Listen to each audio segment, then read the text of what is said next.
Canada's Foreign Minister Melanie Joly has said that Ottawa is seeking private talks with India. This is to resolve the ongoing diplomatic standoff between the two countries. Joly said, and I quote, "Diplomatic conversations are best when they remain private." Last month, Canadian Prime Minister Justin Trudeau publicly accused Indian agents of being involved in the murder of pro-Khalistan separatist Hardeep Singh Nijjar. U.S. Republican lawmaker Jim Jordan has launched a run for the position of Speaker of the House of Representatives. Jordan will likely contend with Steve Scalise. The election for Speaker is likely to take place on October 11th. This comes after a historic vote that ousted Kevin McCarthy from the position on Tuesday. U.S. President Joe Biden has said that his administration has approved an additional $9 billion in student debt relief. This will impact about 125,000 borrowers. Biden says this brings the total approved debt cancellation to $127 billion. U.S. Secretary of State Antony Blinken and other U.S. officials are visiting Mexico. This is to discuss issues like arms trafficking and increasing migration. The Biden administration has come under increasing pressure from Republicans as well as Democrats for not doing enough to slow migrant arrivals.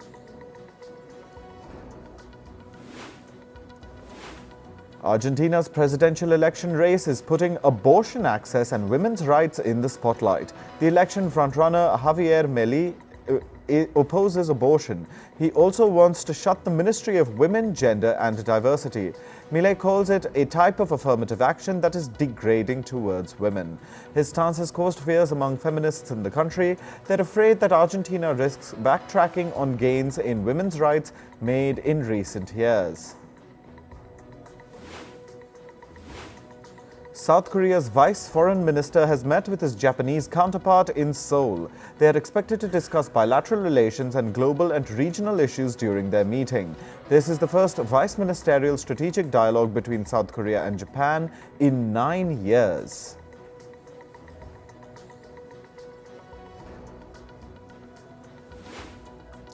A 16-year-old girl in Tehran is in critical condition after she fell into a coma on Sunday. That was following a confrontation with agents in the metro for violating Iran's hijab law. Footage shows Armita Gerevand without the mandatory hijab. Gerevand's case is raising concerns that she may meet the same fate as Mahsa Amini. In 2022, Amini was arrested for not wearing the hijab. She later died under suspicious circumstances. The Israeli police have arrested 5 Jewish people suspected of spitting on Christians or churches. This was in Jerusalem. A special investigative team has been formed to deal with complaints of hostile gestures. Members of the Christian community say they're facing growing harassment and intimidation from Jewish people. This is particularly since Benjamin Netanyahu's hard-right government took office late last year. A building has collapsed in Cuba's capital, Havana. This has killed 1 person and 2 others were hospitalized in critical condition. Meanwhile, Cuban rescue workers were looking for 2 other people trapped beneath the rubble. The dilapidated building in Havana was home to 13 families and housed 54 people.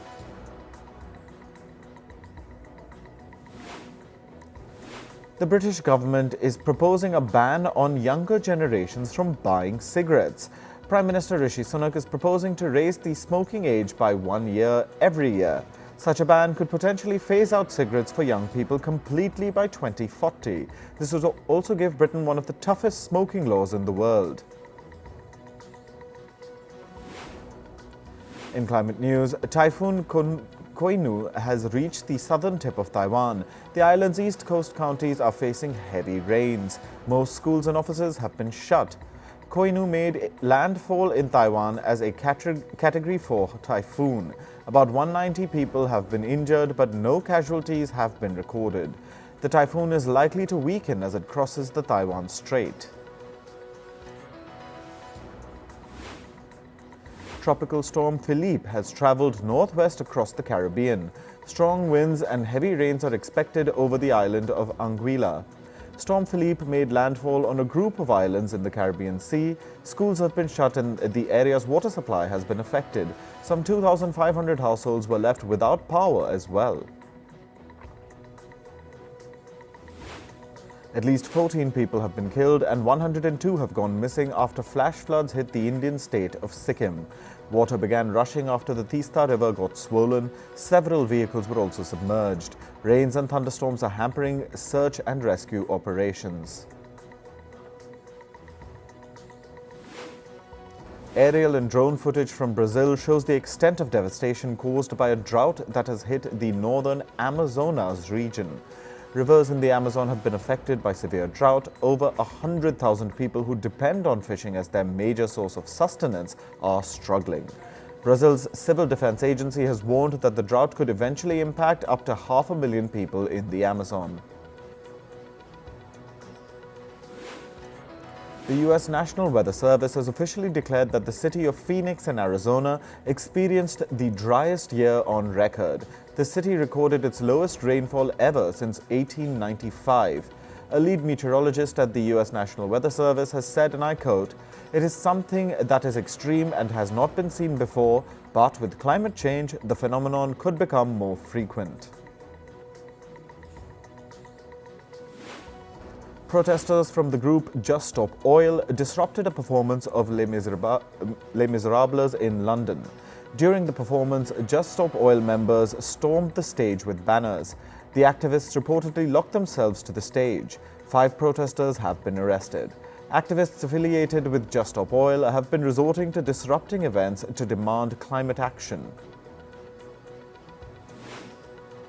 Japan is all set to discharge the second batch of treated wastewater from the Fukushima nuclear power plant into the ocean. This comes after Russia said that Japan has failed to provide full information on the water discharge despite repeated requests from Moscow and Beijing. Japan started releasing the treated wastewater in August. This step drew intense criticism from China. In retaliation, China imposed a blanket ban on all seafood imports from Japan.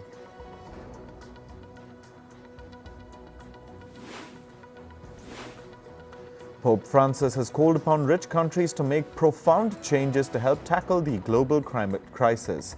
He defended climate protesters and urged governments participating in the upcoming COP28 climate summit to make it a turning point. Pope Francis advocated for a decisive acceleration of energy transition from fossil fuels to renewable energy. He said, without decisive action, the world would face the point of no return.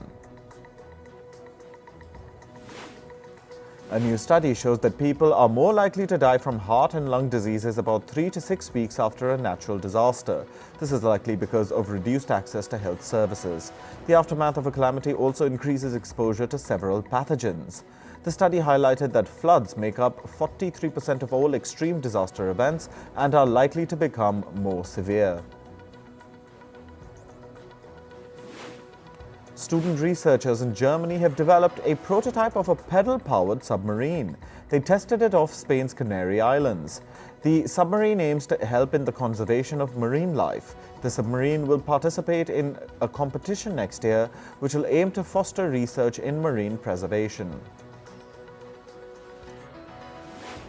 On to business and tech news. Financial firm Barclays has reportedly started laying off people this week.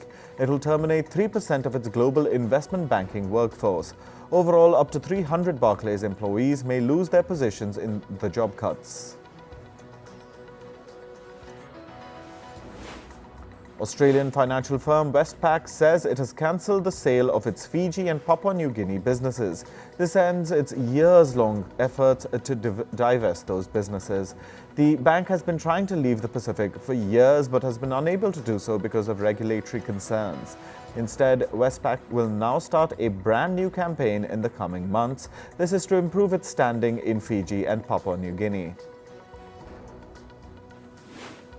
Share prices of the Scandinavian airline SAS tumbled 95% on Wednesday.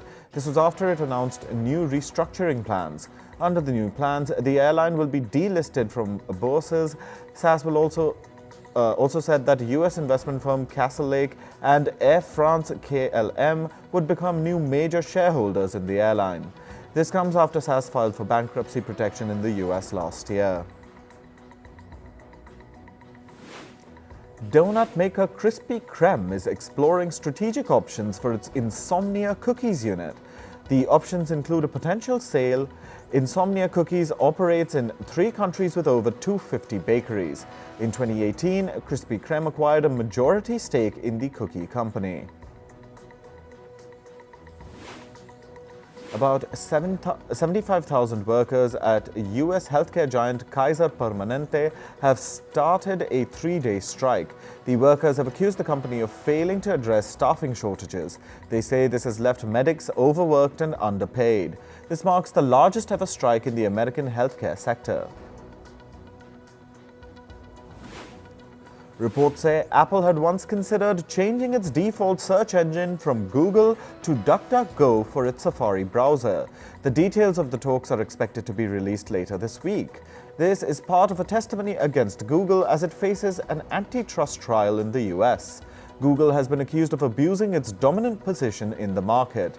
The tech giant allegedly paid $10 billion annually to Apple and other smartphone makers. This was to make Google the default search engine on their devices. Canadian technology company BlackBerry has said it would separate its Internet of Things or IoT and cybersecurity businesses. It will also target an initial public offering for the IoT business next year. In May, BlackBerry said it was considering strategic options for its businesses. Last year, it had also pulled the plug on its flagship smartphone business. Monthly US advertisement revenue at social media platform X declined every month since Elon Musk bought the platform last October. This is according to a report by an ad analytics firm, Guideline. X, formerly known as Twitter, has struggled to retain some advertisers as brands have been wary of rapid changes under Musk's ownership. Other reports have pointed out that there has been an increase in hate speech on the platform since Musk took over. Spotify has said that its premium users will now have access to 15 hours of audiobooks per month. For now, this is only for its users in the UK and Australia. The feature will be expanded to the United States later this year. Last year, the launch of Spotify's audiobook service in the US challenged Amazon's Audible. The new plan could further hurt Amazon when it rolls out in the US. UK-based startup Odin Space has developed detectors that can track tiny pieces of space junk. With thousands of commercial satellites being launched, the risks of collisions have gone higher. The British startup is aiming to tackle that. Odin Space has devised a lightweight detector system. It can identify pieces of junk as small as 0.1 millimeters. Moving to sports, let's start with the Asian Games. India's Neeraj Chopra bagged the gold in men's javelin throw event yesterday. Chopra recorded his best throw of the season at 88.88 meters. The silver was clinched by Chopra's compatriot Kishore Jena. Jena recorded a throw of 87.54 meters, which also let him qualify for the 2024 Paris Olympics. Japan's Roderick Genki-Dean finished third to win the bronze.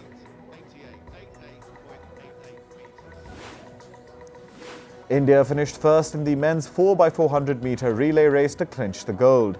The Indian quartet of Anas Mohammad Yahia, Amoj Jacob, Mohammad Ajmal Variathodi and Rajesh Ramesh sealed the win. They finished the race with a timing of 3 minutes and 1.58 seconds. India beat South Korea 5-3 in men's hockey at the Asian Games. The match was a nail-biter, with South Korea making a near comeback in the contest. India took the lead early in the 5th minute and then the men in blue netted 3 more. But South Korea fought back with 2 goals, making the score 4-2.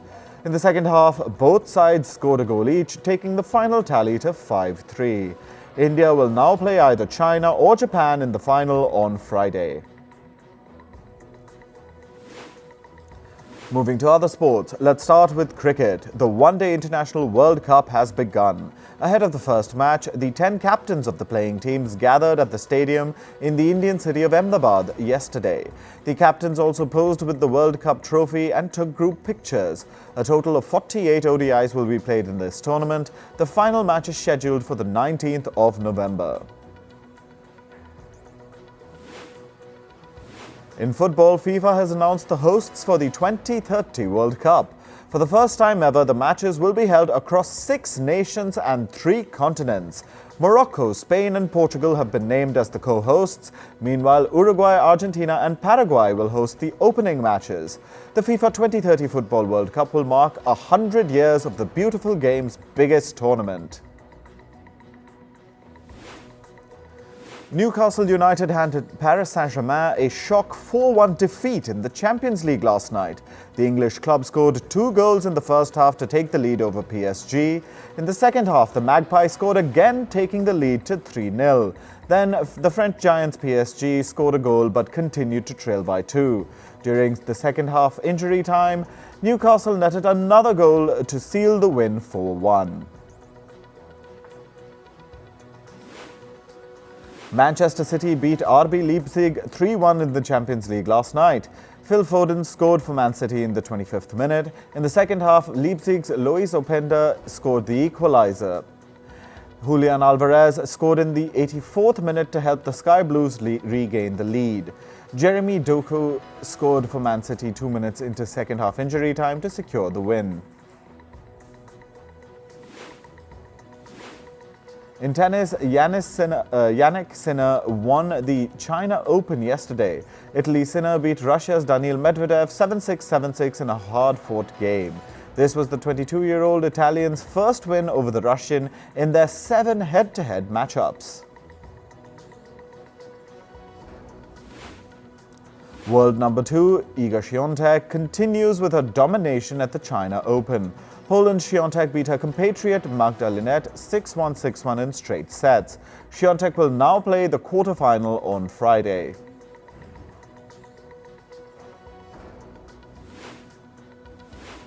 In MotoGP, Marc Marquez will part ways with Honda after the end of this season. The Spanish rider and Honda have agreed to end their partnership on 1 year early by mutual agreement. 30-year-old Marquez has spent 11 seasons with Honda and has won 6 world titles for them. In entertainment news, the Hollywood Actors Union and Producers Union have announced their negotiations are ongoing. The union members held a meeting on Wednesday and they will now meet again on Friday. The meeting's venue was changed to Los Angeles after the Actors Union made the request.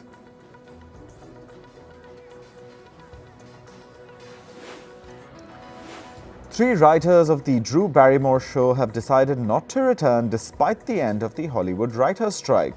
These writers are reportedly not happy with the deal struck with producers.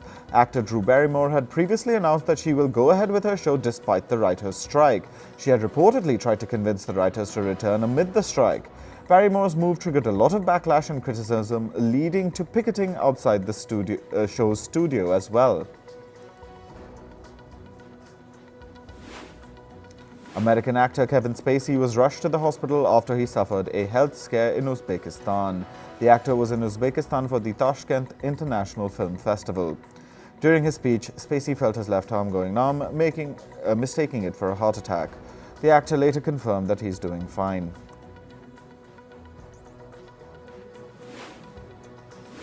The Golden Globe Awards recently announced that it has become more ethnically diverse. The announcement comes after criticism that the awards lacked diversity.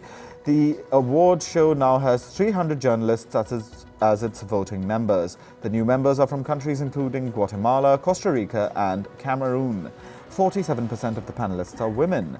Out of this, 60% voting members are racially and ethnically diverse. Oscar-winning musician A.R. Rahman has filed a $100 million defamation case against the Association of Surgeons India. This comes after the Surgeons Association lodged a complaint against him. The association alleged that Rahman failed to refund them for a cancelled concert. Rahman's counsel Narmada Sampath said that the transaction never happened and they didn't sign any contract. A.R. Rahman has also urged the association to issue a public apology. English actor Julia Ormond has filed a case against disgraced Hollywood producer Harvey Weinstein over sexual assault. Ormond accused Weinstein of sexually assaulting her during a business meeting in the year 1995. She has also sued the Walt Disney and Miramax studios for being the enablers of sexual assault. In an interview, Ormond said that she wants to make Hollywood a safer workplace.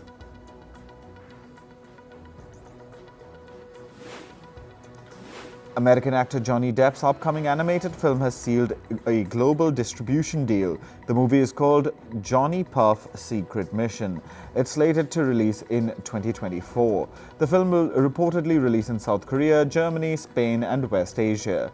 Depp's character goes on a secret mission to save his village from intruders. The film is a spin-off of the mini-TV series Puffins that released in 2020.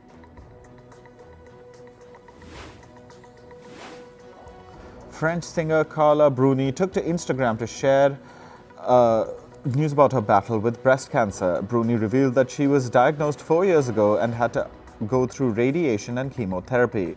The singer called herself lucky, stating that the nature of her cancer was not aggressive as it was caught at an early stage. Carla Bruni also urged women to get regular health checkups done.